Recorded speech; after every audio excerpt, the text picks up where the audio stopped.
showtime. It's about that time. Let's go. You're right where you need to be. This is GCOM Radio. Hardest radio station on the planet. Yeah. Powered by Lyfeblood.com. We certified. And hosted by Nova Phoenix and LK Mason. Give them that flavor.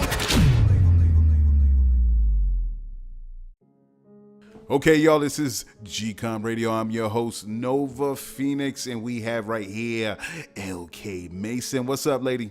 Hey, what's up? How you doing? All right, chilling, man. Chilling here. We Easy here for like F26. Sunday morning. Easy like Sunday morning. Hey.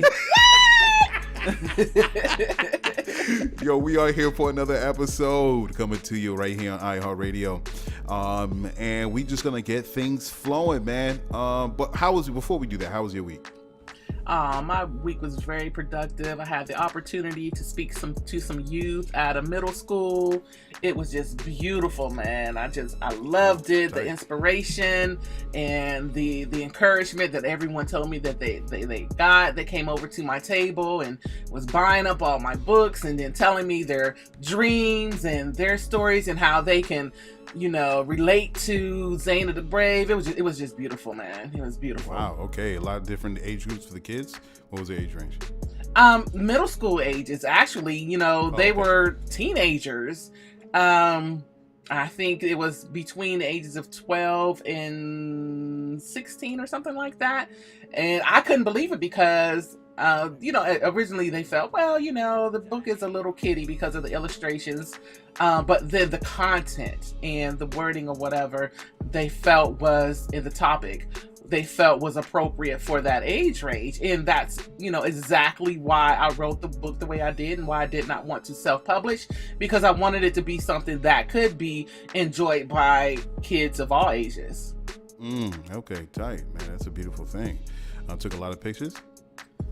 Yes, I hate to take pictures, but they asked if they could take pictures, and so I see the pictures of your new hairdo because you was talking about on FB. You was like, "Yo, which hairdo?" Should I say, "Yo, take the first one."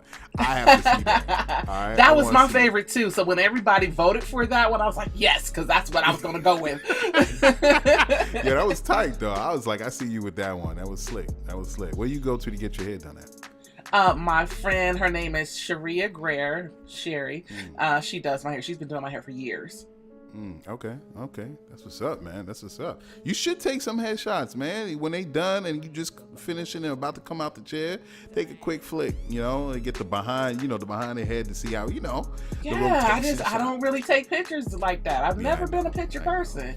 It's just, it was something I had to do or it was something that was needed, then I go ahead and do it. And especially not now because you know all about my illness and stuff. And then, when you have an illness and then your body changes, your skin changes, and, you just feel a little bit like you don't feel yourself. And so you don't really want to take those pictures. However, the kids wanted to take the pictures, so I went ahead and did it. The things I do for the children. I love the kids. For the kids. Yes. Yeah, man. My week was pretty cool. Just trying to get on the grind, get things going with GCOM Radio and Lyfeblood, and yeah, man, it was pretty easy. Had some hiccups here and there, but that's what comes with the whole stress of the situation. Right. Man. But yeah, it's good. It was all good. Okay, good. So the first topic of the first segment, Waka Flocka Flame. Waka Flocka Flame. This brother got caught up in a shootout at the studio he was at. It happened. Waka Flocka got caught up with one guy got shot in the arm, and he was one of 12 people allegedly at the studio when someone was licking off shots at the studio. I don't know if it had anything to do with him per se, but he was there at the studio, unfortunately. And like I said, one person got caught in the arm. And especially after this whole thing that happened with Nipsey Hussle, it kind of pained me when I found out about this news break that there was a gunman at the recording studio, and, with him there, and it just gets so tiring that we have to hear these stories, man. Right. They said, he had to take cover, but he wasn't injured. And, thank God for that. However, he was in that situation, and it's just like, how are we finding our celebrities in these situations when they have security and bodyguards, and they're supposed to be in places where they're protected? Because unfortunately, you do have people like that who will put their life in harm's way, you know? Yeah, I think it's just getting old, man.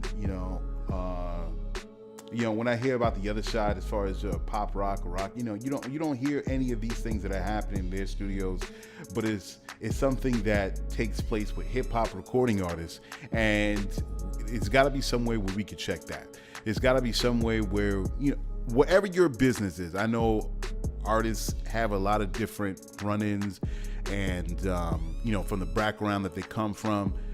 I get that.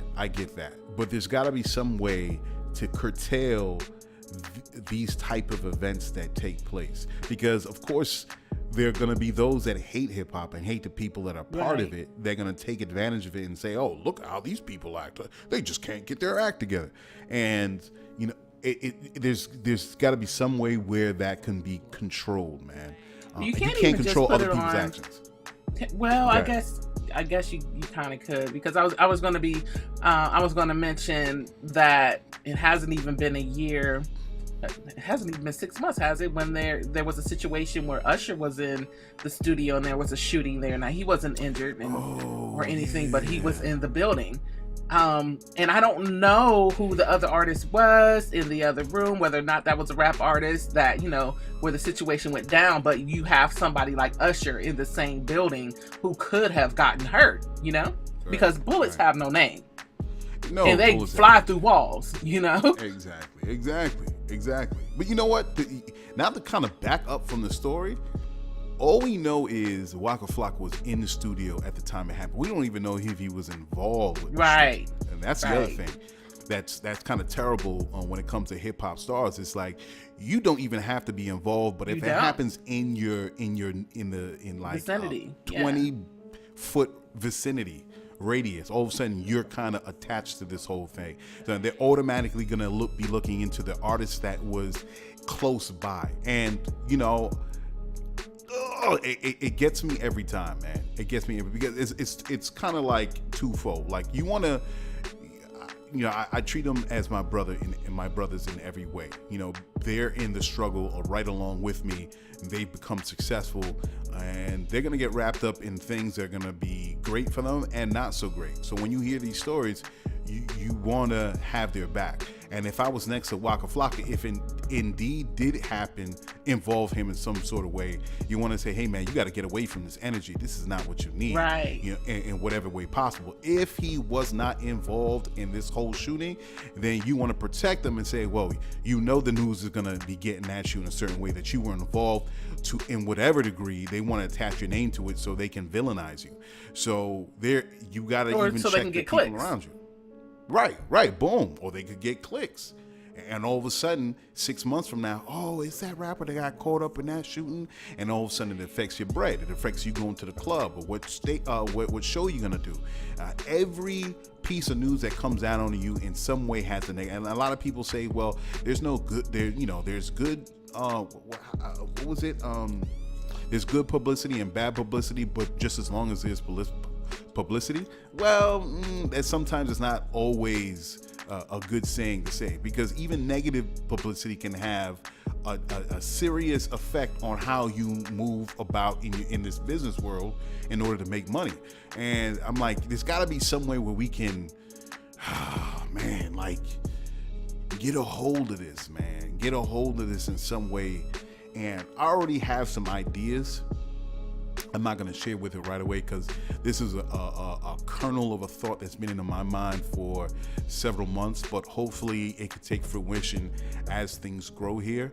But definitely, I think artists have to take more of a, you have to, it's not a game no more. You can't, I know you want to be an artist, and some of these artists just want to do whatever they want and get high and drink and get drunk in the studio and do all these things. But I gotta say, unfortunately, hip hop artists don't have that luxury, because as soon as you let your guard down, something can happen that could be a detriment to you to your family, to your friends, and more so the business in general. Well, that's where your bodyguard comes into play, and that's where you can't be someone who has like your, football didn't make it to the NFL cousin. You know what I mean? Being your bodyguard, you want to have a professional, someone who will allow you to be human. If you want to smoke that joint, go ahead and smoke that joint. You know that this person is there watching everyone's move and is protecting you because that's their job and that's their profession. They're not in on the party, like your homie that you hire as your bodyguard. They are actively searching or actively looking around the room and watching to make sure that you don't have any harm come to you. And that would be great for us to have Elijah Shaw on, because he did, I remember. Question. Right, yes, right. Elijah can speak to this wholeheartedly because he has his own protective agency and he just wrote a book all about that, and it's all about, it's not about your size, it's not about, whether or not you can fight. There is so much more into protecting someone's life than whether or not you got muscles, It happened with Pac, it happened with Big, it happened with Nipsey, it happened with a lot of the, not even the A-level artists, it's just they get caught in a situation where they end up dead. And what was one of the common denominators that was involved with all of these deaths? A lack of security. Because that's what happened with Pac. He was, remember how the story went, he was leaving the fight, the Mike Tyson fight, and he hopped in his truck with Suge. What happened? He got shot. There was no security. All right. With Pac, when he got robbed the first time in the studio, what happened? No security. Okay. What happened with Nip? Nip was just, he came out on a humble to help his man out. Came out, as the story goes, to help his man out jail, and look what happened. No security. All right. So if cats gotta roll hard, they gotta roll hard, even when they helping their people, because these are the situations that happen, and we can no longer let our kings die, even our queens die an early demise, because look at what's happening, man. Like, we gotta come check this. We gotta check this, man. And you definitely get this brother Shaw up on here to break this down, because a lot of these artists, they just be like, nah, son, I don't care, I'm just gonna live my life. And then you living your life with your guard down, and your cousin is your security, and he getting drunk, and it's like, nah, man. I can't stress enough protection, man. If dudes gotta get their team right, their security right. You're priceless. You're so valuable to your communities, the people who look up to you, the people that you are, donating your time and energy and, your philanthropic efforts. They need you. You have to protect yourself. Can we get this brother Shaw up on this? Elijah, absolutely. And talk about this, because I think we have to change the whole mindset of how, you got to walk like a dignitary now. Rappers got to walk like dignitaries, like foreign dignitaries, and they gonna have to have teams, man. All right, because there's too many dudes that not just the haters, but all the other quote unquote conspiracy theories that people can throw at the wall and see if it sticks. You gotta, as an artist, protect yourself in any way, because you're just not an artist to a lot of people, especially from the hood, especially if you're giving back. There is so much weight and financial support that you're giving to the people in the neighborhoods that you come from, man. And I can't. We have to stop this nonsense with these gunshots, these gunmen coming out and just start shooting everywhere. And nah, it has to stop. It has to stop. So hopefully we can get this brother on the horn and speak about this further. All right. So the next song that we have, the first song that we are coming up with right now, his name is Jermaine Riley out of London, UK. He's got a song named Single. Jermaine Riley coming out of London, UK. Listen to this joint.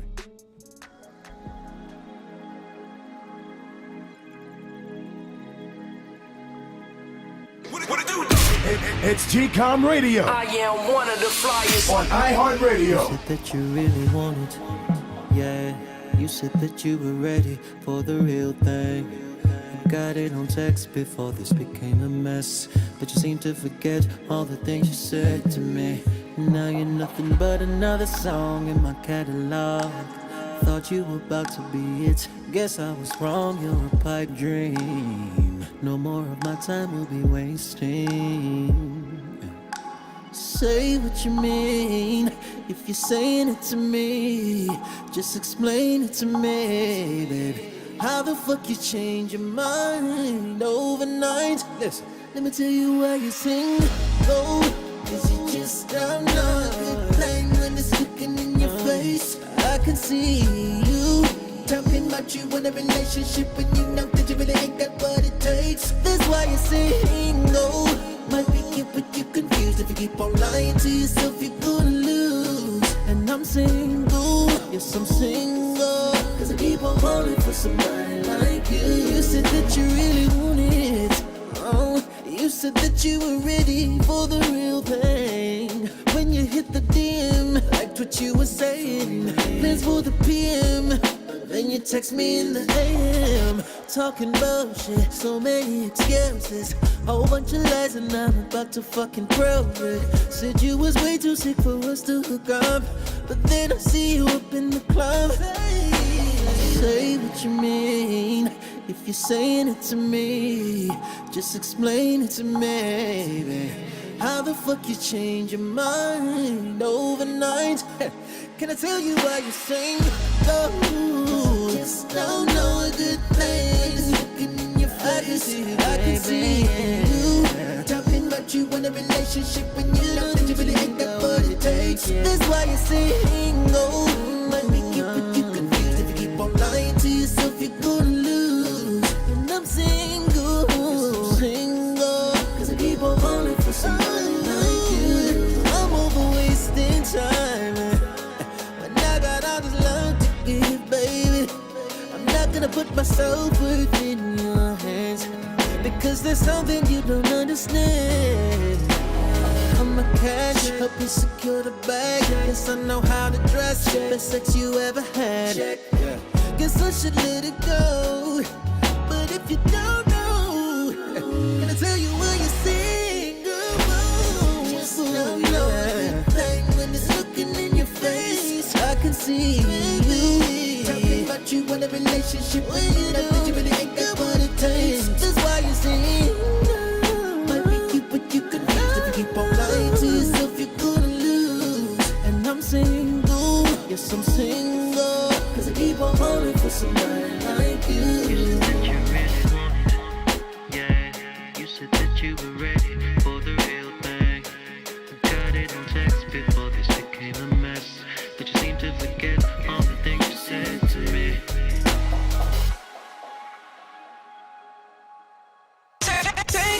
This is GCOM Radio, powered by Lyfeblood.com. Come join, be a lifer. Practice dollar power and build financial independence. Okay, we are back from hearing Jermaine Riley out of London, UK with Single. His song Single. I think that was a pretty hot joint. All right, so let's get into the next topic of the show. So Tiger Woods, you know what? Tiger Woods, he slept on this dude. He had personal injuries. He wasn't winning. And the news was saying, well, I guess it's over for Tiger Woods.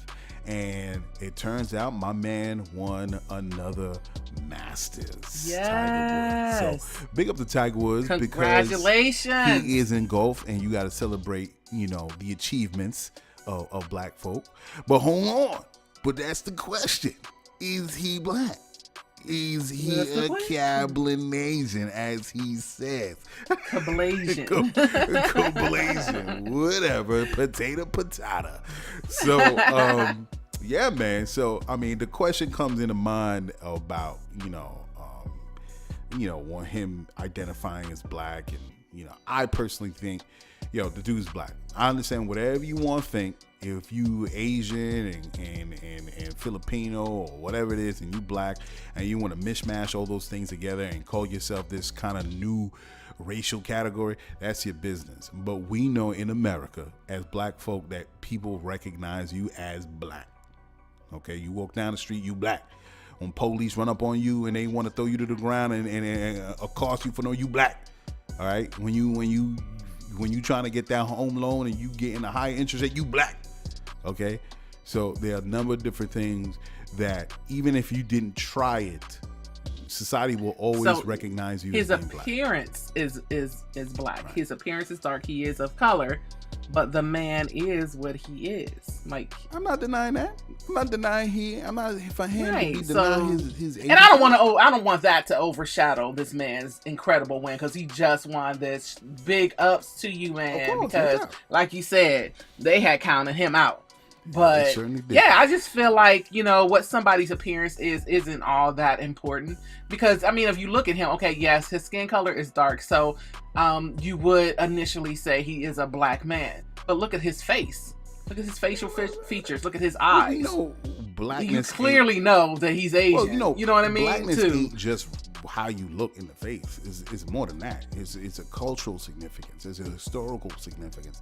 It's more than. It's who you actually are. Like, you can't hate the man or hate on the man or be mad at him because he's saying that he's Cablinasian. He's proud of the fact that he's. How is that crazy? If he's this race and this race and this race, how is that crazy? That's who he is. Yo, he was trying to make a whole nother box for the census. I'm like, yo, I don't know no Cablinasians or whatever, Cablinasians or whatever. I don't know nothing about that. Well, he wasn't trying to make a whole nother box for them. They asked him what he was, and he told them that's what he considers himself. Now, what you consider him, that's on you. This is, this your opinion. That's what you think, but you can't tell somebody what they are. Come on, man, now. as soon as he said that, I was like, nigga, what? Just like you might see a woman and she looks like a man. Are you going to tell that woman she is a man just because she looks like a man? That woman was born a woman. She's a woman. Okay, so she a woman. I can dig that. But I'm saying as far as how you see yourself is important to how you're going to carry yourself. All right? And what I'm looking at the man on TV right now. I'm looking at his face. When I look at him, I don't see black man. I see black man all the time because there's a bunch of different variations of what is racially to be black. There are a lot of races that are dark skinned. It doesn't mean that they're black. Of course, Indian people, but we all know all people of the world originally comes from Africa. We all know that. We all know the I get it. Derived. You're proud that there is someone who has African American in him. Right. Okay, and it was the top of his game, so you want him to claim black for the black people. But the man is more than black. You can't try to have him denounce everything else that he is just because you want him to say he's black. All I'm saying is recognize your blackness, brother. That's all it is. He did. It was part of what he said. He said Cablinasian. Black is in there. Cablinasian, and I don't know what that. What is that, Vulcan? Okay, so that means he ain't really. He's not. He's equally stating them all. All right, but he's putting them all into one thing. I'm Cuban. I guess that's what the cut is, or is that for Caucasian? I don't know. Cuban? So he's Caucasian. He's black. He's Asian. Whatever. Okay, look, like I said, right. Yo, this dude is. I was like, huh? Look, I don't have a problem with you. I know a lot of people were tripping about that. I wasn't tripping on it. Who cares? Look. All right. Look. At the end of the day, you gonna have to look yourself in the mirror when you get up in the morning. That's your deal. That's your deal. But understand this.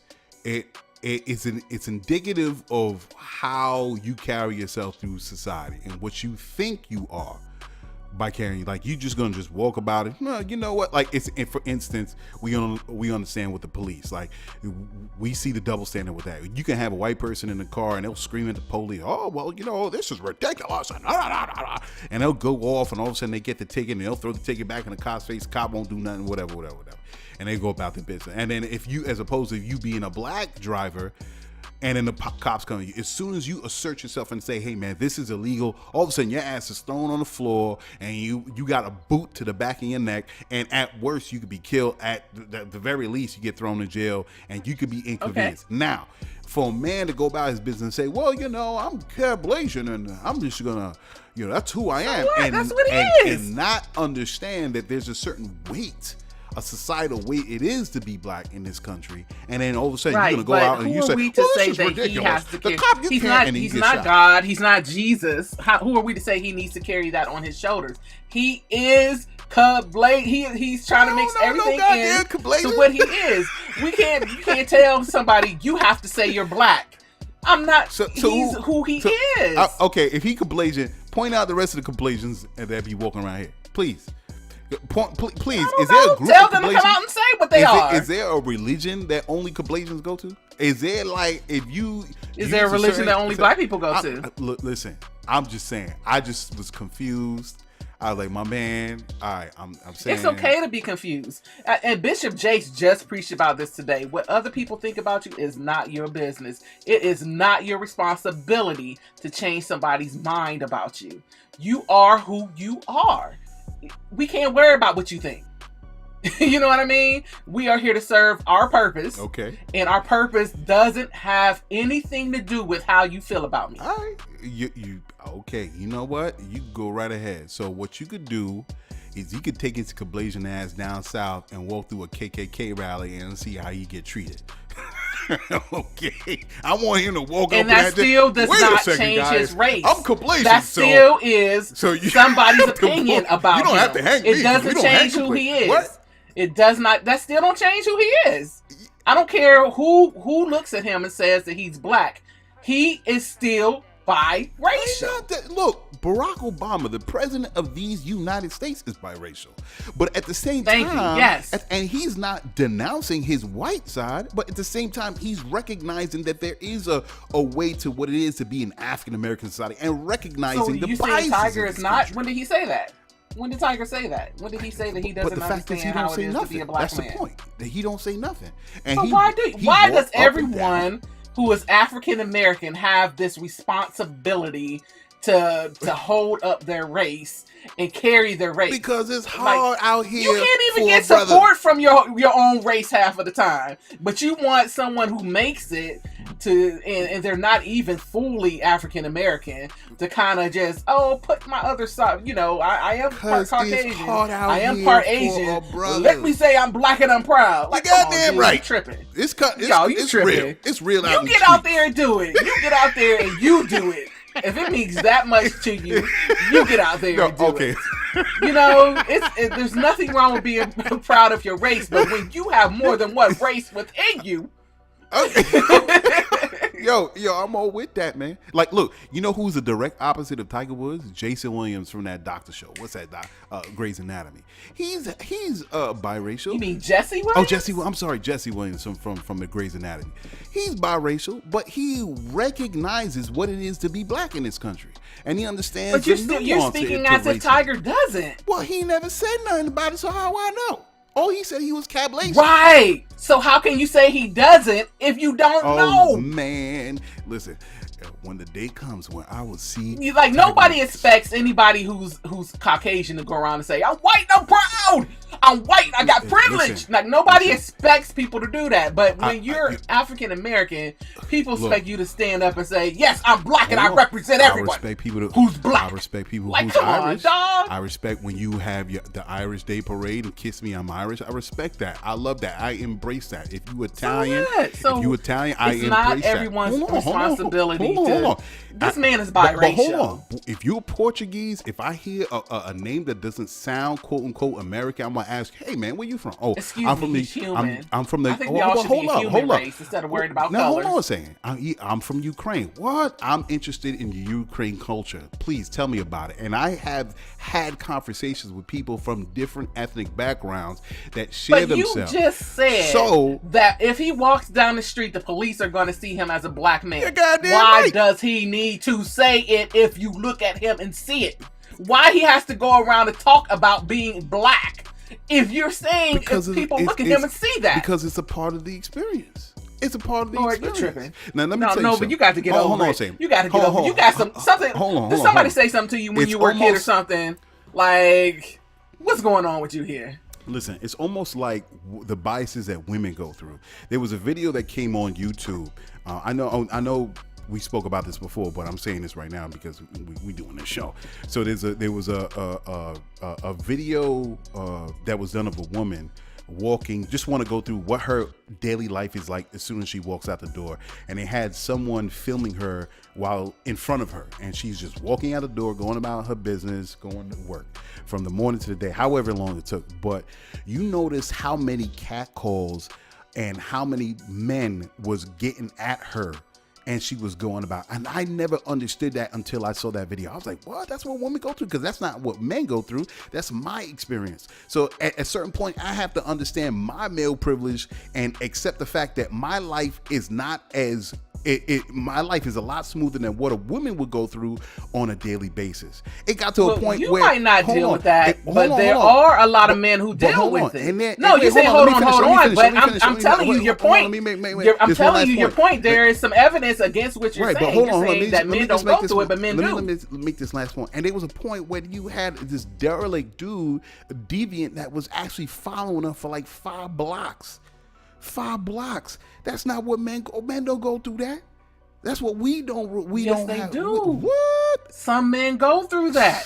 How do you think that stalker ended up in Usher's house? Men deal with it too. Okay, well, that's not all men, exception, and just like not all women deal with that's it. All women don't deal with that. And it depends on how you. No, that's not an exception to the rule. That's life. Not all women have that. Not all women have to deal with that catcalling and all that stuff. So Joe Mariano, average dude, construction worker, is getting up out of bed and he going about his business and getting hollered at by all types of women every day. That's what you telling me. If he's fine, probably. But I'm saying, going back to Tiger Woods, I'm not saying you have to wave a banner saying I'm black, this is what I'm going through in this country. But when people pose questions that relate to you as a black individual or whatever, but he's not just black. Okay, that's what you're missing. I'm not saying he's just black. You want this man to just say he's black. You're a part of it. You in the family, brother. You in the family. Whether you part, you so, quarter, but he's you not one just eighth, black. He's in the family of being white too. He's in the family of Asian. Like, what do you want from this man? All I'm saying he did not get to choose. You don't get to choose your parents. You don't get to choose your race. That's not something you have the option of deciding on before you make it to this earth. And you're wanting him to make a choice of something that he had no decision in when he was born. Okay, now you here. You didn't have your decision. Now you here. What you think about that? What you think about? He thinks that he is Caucasian, he is Asian, and he is black. So that's what he thinks. You gonna roll with these blinders on his eyes. He gonna roll with these blinders on his eyes, and he think he gonna go about life just thinking. Blinders. That is the, oh my goodness, no. Let me tell you how many times can I say this? Like, it's just not soaking in because you just want him to be black. Racism ain't just over in your face. People calling him nigga. I'm sure he dealt with that. People call him nigga. Yeah, no doubt. Dude, but hold on a second. I'm sure he has too, but he's not just black. I'm not denying that, lady. I'm not denying. Okay, so why do you want this man to just? Oh, I'm black. Like, he's not just black. Yes, I understand. So tell me about what was your experience as that's just like Jesse Williams, right? He says that he's black or whatever. Go ahead, do what you do. Jesse Williams does not even look black. Oh, why? Because he got green eyes?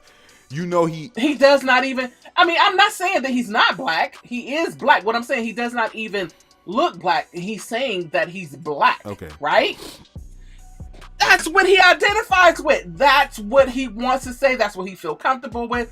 He's not talking about that's him. Okay, so he can do that. That's what he wants to do. He wants to talk about his experience. And he's going to talk about even his family experience, whether it's his whether it's within the family, and it does not make him wrong within his community. It does not make him right, and it does not make Tiger wrong. It does not make him right. What I'm saying is acknowledge your experience. You're saying you want him to be more black. Come not on, saying homie. be more black. That sounds wait, racist. I'm not saying be more black. I'm saying is acknowledge your experience. What is it like? No, you kind of did say be more black because you're saying he's not acknowledging that part of himself. Why not? Like what? How do you acknowledge being black? How do you acknowledge that? Whatever it is, I'm not saying for you to be the stereotypical like you gotta wear baggy jeans, listen to hip hop, have your hat turned back. I'm not saying that because that's racist. No, because not all people are like that. Not all black people like that. That's what I said. I'm not saying for him to say he has to carry himself like that because blackness is not a one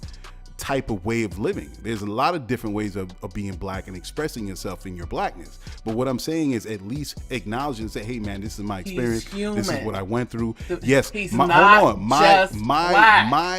experience is not the same as. I don't want to hold on, dude, because you don't. But hold on, but what I'm saying not is getting it my or something. experience is not the same as what's the dude's name? Is the quarterback of the Dallas Why Cowboys. does he have to do that? Like the he's Patriots. not the president. He is not somebody who is ruling the world. He's somebody who plays golf. Yeah, but why does he have to come out in the public and say, "Hey, I'm black and I'm representative of you"? And then you want him not to say that I'm Asian. You want him not to say that he's like, come on, that's absurd. I never said for him to deny his Asian side. I'm saying, yeah, I'm black, I'm Asian, You're saying you don't want him to say that he's Cablinasian. You want him to say that he's black. That's what you're saying. So that's in essence, that's exactly what you're saying. What is that? That's nothing. To me, that was his way. That was his way. Whether you agree with it or not, whether you think it's acceptable or not, that was his way of honoring everything that he is.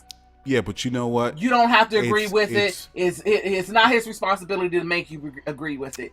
You think what you can want to think about it. I think it's more than just stating what you are, but expressing who you are and where you see yourself in the world. Well, maybe that's who he is. No, but you're not that man. You don't live within him. You don't know where he grew up. You don't know what he experienced. Why don't he say it then?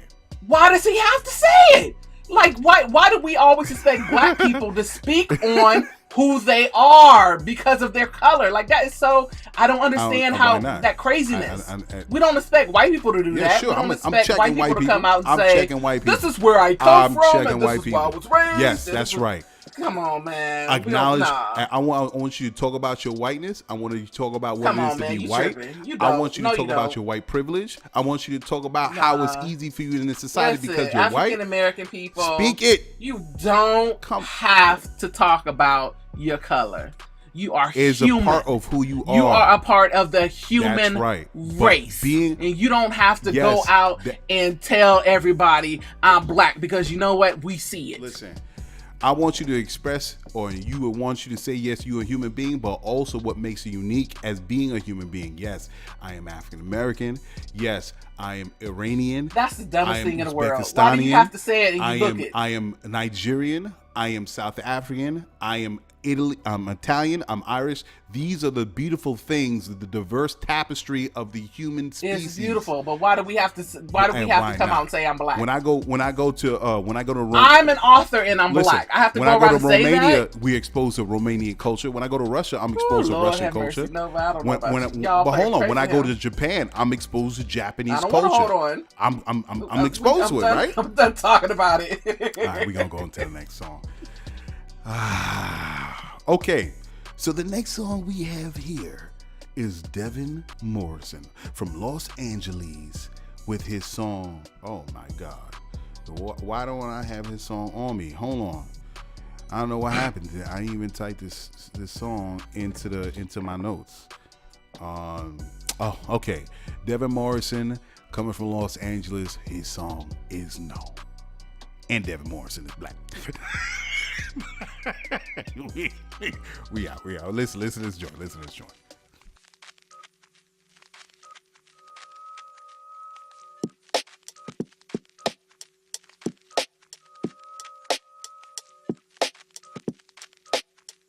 I'm telling you no.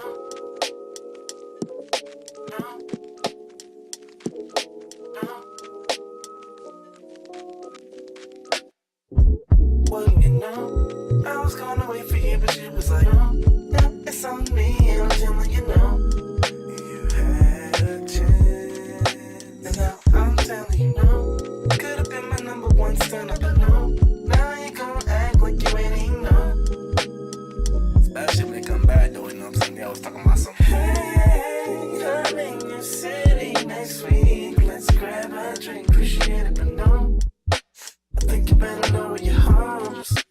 think you better give up the ghost. Mama said she gon' want you when you make some bread and butter, you know. I guess she wasn't telling the truth.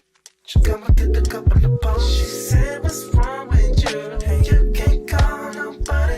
Technically, no. I never had a reason to call. You never had a reachable phone. Hey, remember when my brother was broke? Cause you never really gave me a go. I was trying to make you my only one, but you was like, leave me alone. Hey, this could have been avoidable, no. Now it's on me, and I'm telling you no. You had a chance, and now I'm telling you no. Could have been my number one fan. Ooh, a GCOM exclusive. You had a chance, wouldn't you know? It's funny how the cookie crumbles. It's funny how it goes to show. Karma has a sound of a gun. You'll always reap what you sow. You never really told me why. Oh, why I really wanted to know. I was there for you in your darkest times. You always had a hand to hold. You had a couple of toxic habits. I never once covered my nose. Didn't wanna see any tears. Never really wanted to smoke.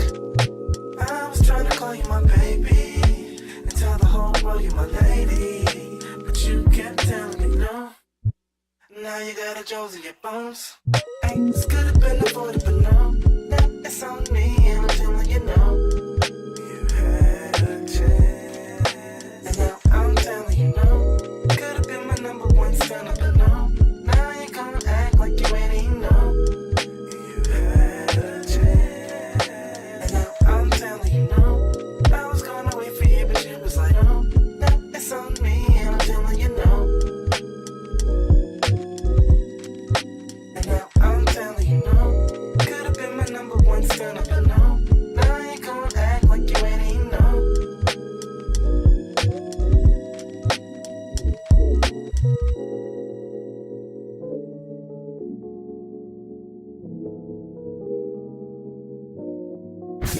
Sounding off around the world. You are listening to GCOM Radio.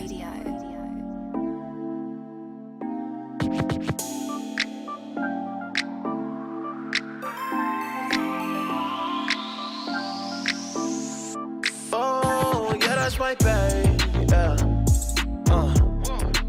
Look at that glow on her face. Yeah. Go bust it open, you sexy. Girl, shake that thing, cause you sexy. Girl, you sexy. Girl, you sexy. Yeah. Look, I'ma pull up like skirt. Back and put it on me, come on, show me what you were. Yeah, yeah. You ain't gotta tell me lies. I know that you want me, I can see it in your eyes. Yeah, yeah. I'm the nigga from the Bay, hold it down for my section. Turner gang member, long money, big flexing. Let me know you ready and I pull up in seconds. Hit it one time, you'll be begging me for seconds. Hey, and you know it, it's a one-time chance, so you better not blow it. Hey, you better know it, it's a one-time chance, so you better not blow it. That's my babe. Look at that glow on her face. Yeah. Go bust it open, you sexy. Girl, shake that thing, cause you sexy. Girl, you sexy. Girl, you sexy. Yeah. Before anything else, that's my babe, yeah. Top notch, she ain't never been basic. The way my heart pumps, same way the bass hit. Love is real, you just gotta be patient, yeah. The fact I found you is a miracle. Laughing at my old relationships like it's hysterical. Bond that we got is really uncomparable. Take you to the room, pin you down, Chris Jericho. Yeah, I'm trying to get old with you. Trying to reach my goals with you. I dropped all my hoes for you. Hold you down like Yeah, that's my babe. Yeah. Look at that glow on her face. Yeah. Go bust it open, you sexy. Hey, girl, shake that thing, cause you sexy. Girl, you sexy. Girl, you sexy. Yeah.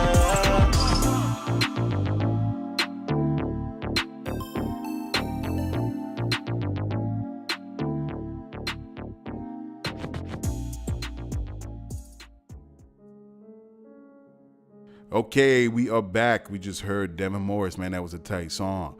And that was a good last segment on our conversation. And we gonna get into something else. Something a little bit less fiery, I guess. But before we do that, we're gonna get into news you need to know. That's a little segment that we have, just gonna talk about other information that you may not be privy to what's going on. So let's get started. Ladies and gentlemen, Around the world and right in your neighborhood, it's the news you need to know. In 2018, genetically modified mosquitoes have been released in regions in Africa. The government of Burkina Faso allowed scientists to release these mosquitoes for a means to eliminate malaria. 2 other countries as well are being subjected to this research, such as Mali and Uganda. Scientists are hoping these mosquitoes, which would have been a mutation that would reduce the mosquito population. Genetically engineered mosquitoes have already been released in Brazil and the Cayman Islands. We're seeing all of those other pieces that are as important, if not more important, than the science itself lined up and actually being executed in sequence, says Philip Welkoff, malaria director at the Bill and Melinda Gates Foundation, which dedicated $70 million to support the research teams in these 3 countries. That is an interesting thing. This report, that report came out in 2018. So it'll be interesting to follow up on where they are at right now. And I have a lot of questions to that, but we're going to get into the next story. Italy headed for vicious debt crisis. At 130% GDP, Italy is having a tough time going through a 3rd recession in a decade. It is suffering a lower standard of living compared to what they were living 20 years ago. Deputy Prime Minister Matteo Salvini has called for the central bank's leadership to be removed for failing to prevent Italy's banking crisis. The Deputy Prime Minister threatened to seize control of the country's gold reserves in order to fund further government spending. Rome is engaged in a major diplomatic row with Paris, which resents Italy's encouragement to France's Gilets jaunes, which is Yellow Jackets, opposition to President Emmanuel Macron. Being that it's a part of the EU and its single currency, Italy cannot exercise any devaluation of its currency to stay competitive in the international market. If they're limited in means of rebuilding their economy, it forces higher interest rates on Italy if it requests lending to the government, which in turn deepens the economic pit. All of this slows their recovery and lengthens their recession time period. Now, Italy is not the only country that has a very high debt to GDP ratio of 130%. Greece is going, of course, everyone knows Greece is going through it, 191%. Venezuela, 151%. Portugal, 117%. Spain, 96%. France, 96%. UK, 90%. The United States is 119% debt to GDP ratio. And you think that's crazy. Japan is at 235% GDP ratio, and I'll be surprised how the whole world economy is still running if the GDP the debt to GDP ratio is so high. I think that people have to be concerned of a serious economic crash that's going to happen on a global scale in the near future because of what is propping up all these countries from staying in operation. And that is your news you need to know. Okay, let's get into the next subject. What is we got going on?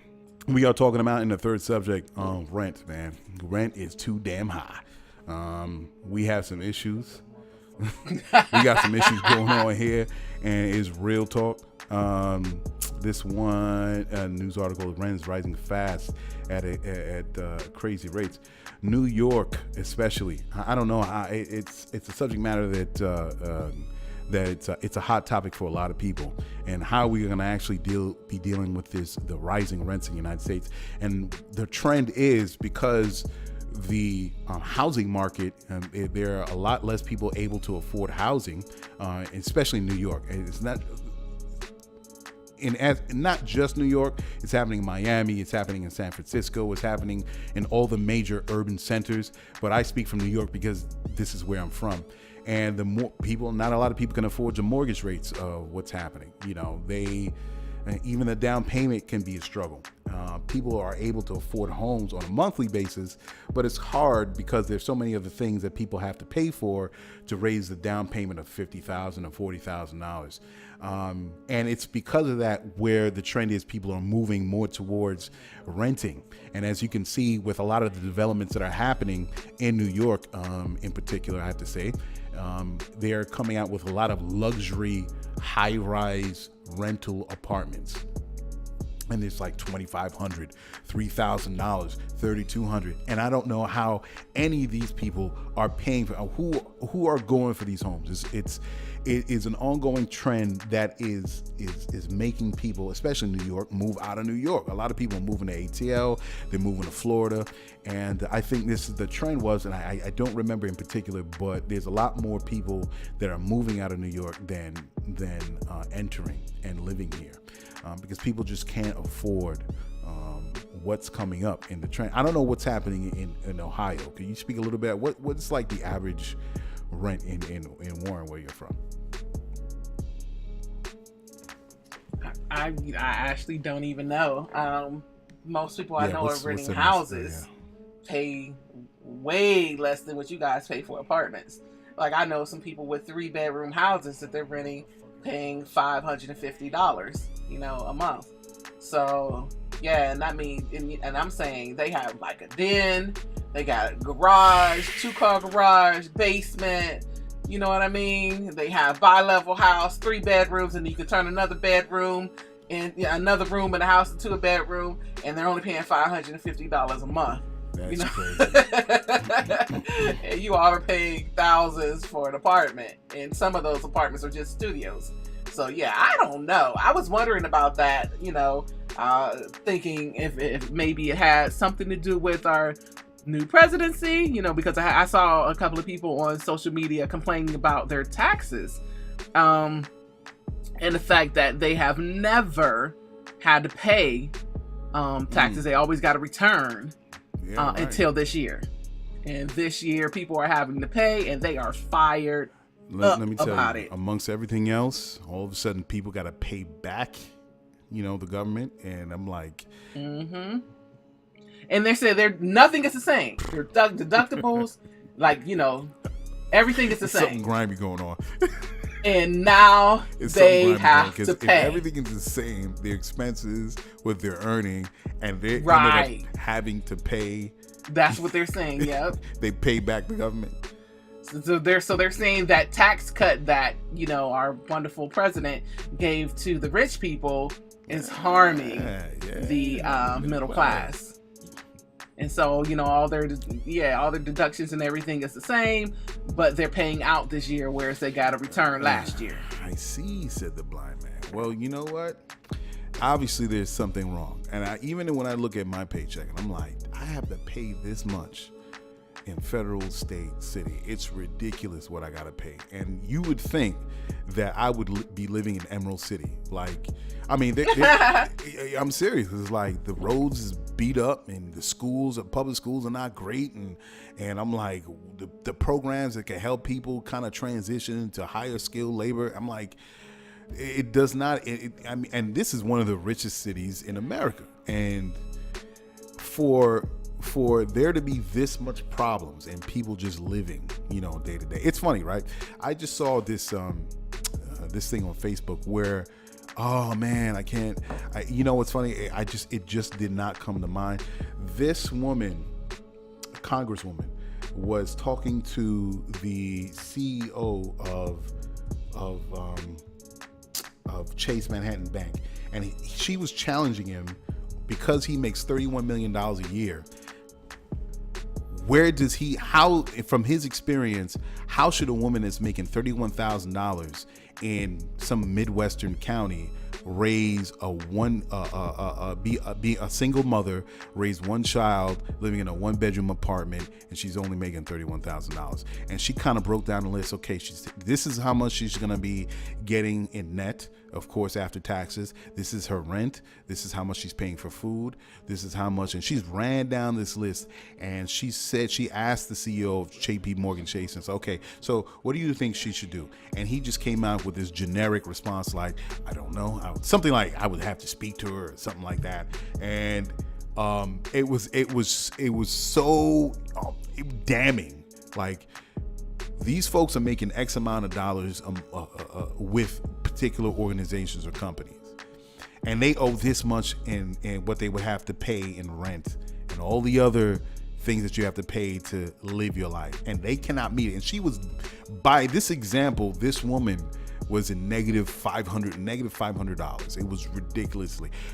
How do we expect to live off of this salary if you're making $31 million? You must know you're running JP Chase. You got to know. And he didn't have an answer. He didn't even have an answer whatsoever. So that all ties into rent, man. That all ties into rent. Like, how do people, the regular not that Americans long ago, I can't remember how many years ago it was, but Congressman Tim Ryan, who's, our local congressman, who's now put in his bid to run for president, he did an experiment because I guess it was, I can't remember what the amount of money was that they were saying that people should be able to live off of per week in buying their groceries. And so him and his wife did the experiment for whatever that amount of money was that they were saying that, a family should be able to survive on for a week. Yeah. And in them doing the experiment, I don't even think they lasted 4 days. What? They could not do it. And they said, how are our people surviving?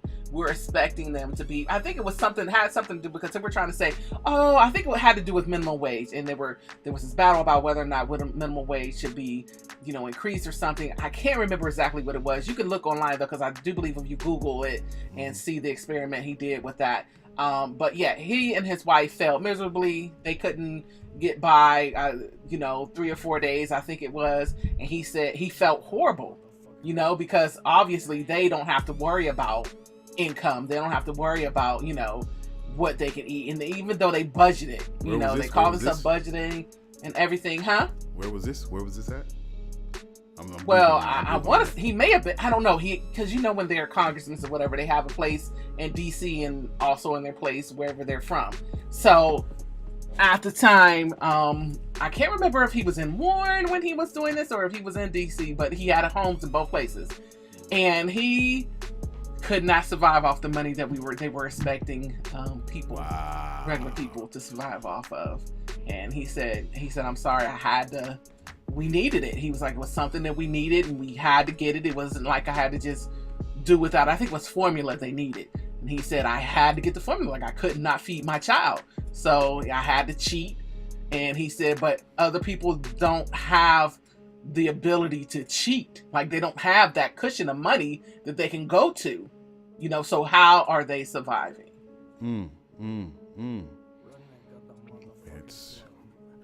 Man, these are questions that we got to answer. I think it's a failure of society, man. A lot of times people want to say to make it a personal flaw why you're homeless or why you can't meet your bills. To me, it's a failure of society. If you can't pay people a decent amount in order for them to raise their family, it's a failure of society. All right? It's a failure. You can't work a job for X amount per month and then live in a city or a community where everything else is going up, rent and everything else, and still be sane, all right?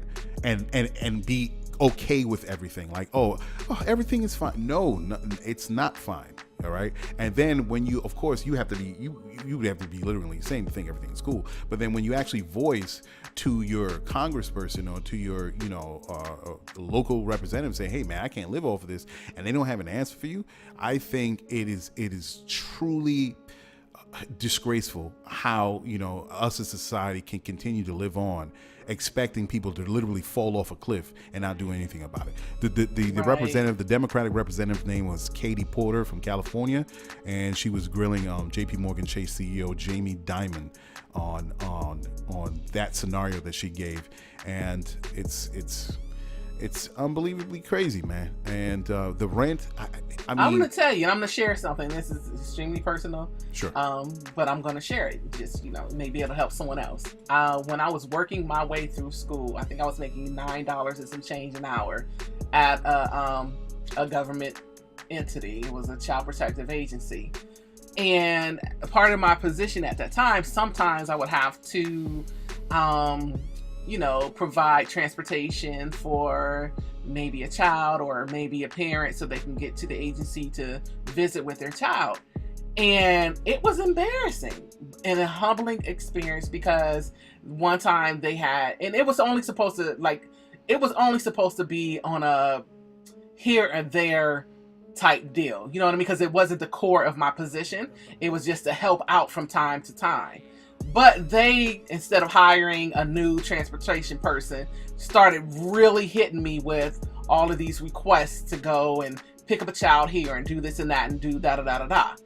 And one time they had asked me to go pick someone up or whatever, and I can't remember how far that location was. And I said, listen, I don't have enough gas in my car. I got enough gas to last me until Friday, till I get paid. I got to get to school, back and forth to school, back and forth to work. I can't do it. Well, you don't have money to, no. You know what I mean? I wasn't getting paid enough or whatever. And so then it's embarrassing and both humbling too, but it's, then they want to dig into your personal life, want to ask what you're doing with your money. What I do with my money, it's none of your business. You know what I'm saying? Yeah, it's crazy. Right. Like, this isn't something that you hired me to do. This is just a here and there thing that was supposed to be a part of my position, not all the time. And so I have these extra trips that I'm making where, I'm on a budget and I have enough that I put into my gas and this and that and other to get me back and forth to work, back and forth to school, and other little things here and there that I need to go to. And now you've put all this extra transportation on me, and I'm stretching it out to make it to Friday, to payday, to put some gas in my car. Well, can't you borrow? And you know what I mean? I'm like, what? Right. No, I'm not borrowing money from anybody so I can do my job. You need to pay me to be able to do this extra job. Right. You know what I mean? Yeah. And you want to curse out the manager, you want to curse out your boss, but sometimes they just as helpless as you, because they're doing a job and he's like, man, my supervisor, if I don't have him do this or her do this, then I might lose my job. So they say stupid things like that. Well, can't you find, and they start questioning you. I'm like, wait, whoa. First, that's my business. That's my business. That's number one. Number two, I'm telling you what I can and can't do. All right? Right, because I didn't have to be open. I didn't have to say, I can't do this and this is why. Right. I could have just, come up. You know what I mean? I didn't have to be honest about it. Right. And you know how many people are like that in America? You know how many people are trying to figure out how they're going to have food on the table for the next couple of days until they get paid, or how they're going to pay their insurance for their car note, their car insurance or their car note, or man, I got to call my landlord and say, I can't pay you on the 3rd. I got to pay you on the 6th. Like, yo, that's real. It's real, man. And it doesn't help when rent is going up continuously. There's got to be a movement of tenants and people to confront their local political officials, their local officials, and say, listen, this cannot that's why Congressman continue. Tim Ryan, that's why Congressman Tim Ryan had done that experiment, and that's why he began to fight on behalf of his constituents, because he saw that he could not even last half of the week on what we expect people to last on the full week. It's disgusting, man. It's disgusting. It is. And I don't know where we go from here, because I mean, especially when you. And he said, heaven forbid something happens with your health. Then what do you do? And how many people are one check away from being out on the industry? Right. One check away, 1 month. Right. If they get sick, like I know of someone right now where his wife has lupus and she has a serious attack and she's in the hospital and he doesn't know what he's gonna do. I don't know if it was a 2-income household, but right now his wife is in the hospital. Now you have to deal with medical bills. That's number one. Now, if she was the second income bringing into that, she can't do it anymore because she's in the hospital. So now there's more weight on the household because of this. Like, what is a man to do? And here it is. All you're trying to do is make a living. All right? Right. But nobody has answers.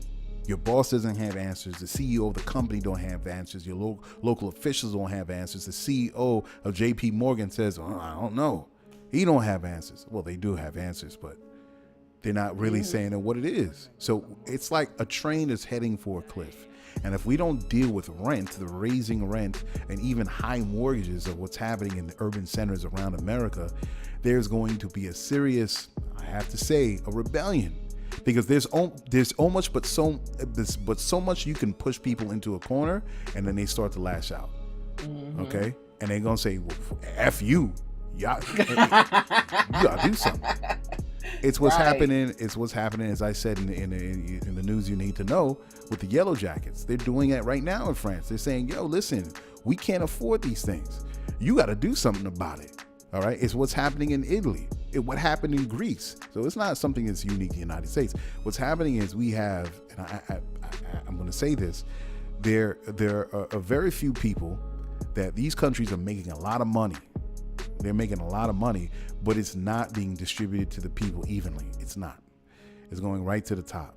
And I'm not saying you can be a responsible political figure. You could be a responsible CEO and say, listen, we are making a lot of money for our market. It's important that we can do something to give a little back. All right. Because you can't continuously hoard money up at the top, knowing that your people are making $31,000 a month. All right. And saying, oh well, they'll figure it out. And then, or question them as if it's a personal flaw, or maybe you're just not balancing your budget enough. No, motherfucker, you're not giving me enough money in order to live. Keep it real. Right. All right. It's not about my experience. It's about the standard of living and how I'm going to meet that. Really, I should be making double of what I'm making. By everything that costs in the city, I should be making double. Okay. So rent is one of the problems. Anyway, so that is the show. And I think we have one last song to give if we haven't played it already, or we're going to play another one. But let's see what we're going to do. What we going to do. Anyway, thank you guys for listening to the show. LK got mad at me. She got mad at me, man. Don't be mad at me, LK. I love you, man. Don't get mad at me. I didn't get mad. Yeah, I was a little mad.